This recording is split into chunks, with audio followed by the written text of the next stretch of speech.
নমস্কার, আমি অ্যাস্ট্রোলজার যোগমায়া আখি।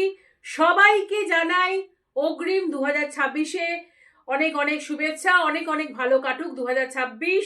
আর এই 2026-এ দাঁড়িয়ে প্রথম দিনটা মানে 1 জানুয়ারিতে আমরা কিন্তু প্রত্যেকে একটি কাজ করব যাতে সারা বছর আমাদের ভালো কাটে। শুধু ভালো কাটে না, আমরা সুখ সমৃদ্ধি অর্থবৃদ্ধি ভাগ্য যেন আমাদের শিখরে থাকে। আর এই রবির সাল কিন্তু হচ্ছে পিতার সাল। কাজে এই সালে দাঁড়িয়ে 1 জানুয়ারির দিন আমরা সবাই ঘুরতে বেরোবো, কিন্তু তার আগে এই কাজটা কিন্তু করে বাড়ির থেকে বেরোবো। কি করব?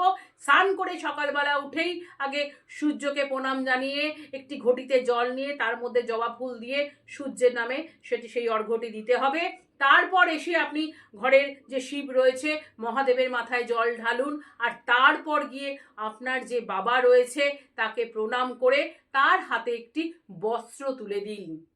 আর এই বস্ত্র তুলে দিয়ে আপনি দেখুন যে 1 জানুয়ারির থেকে আপ টু যা 26-এর 31শে ডিসেম্বর পর্যন্ত আপনার এই একটি বছর কেমন আমূল পরিবর্তনে জীবনটা ভালোভাবে কাটে এবং আপনি যাতে একদম শিখরে থাকে। সর্বদিক দিয়ে উন্নতি তো অবশ্যই হবে, তার সাথে সাথে বলবো ধন সম্পত্তি সুখ সমৃদ্ধি কিন্তু সব আপনি ফিরে পাবেন। কাজে এই ছোট্ট কাজটি করতে কিন্তু ভুলবেন না। 1 জানুয়ারির দিন 2026-এ এই কাজটি করবেন। অবশ্যই ভালো থাকবেন, সুস্থ থাকবেন। নমস্কার।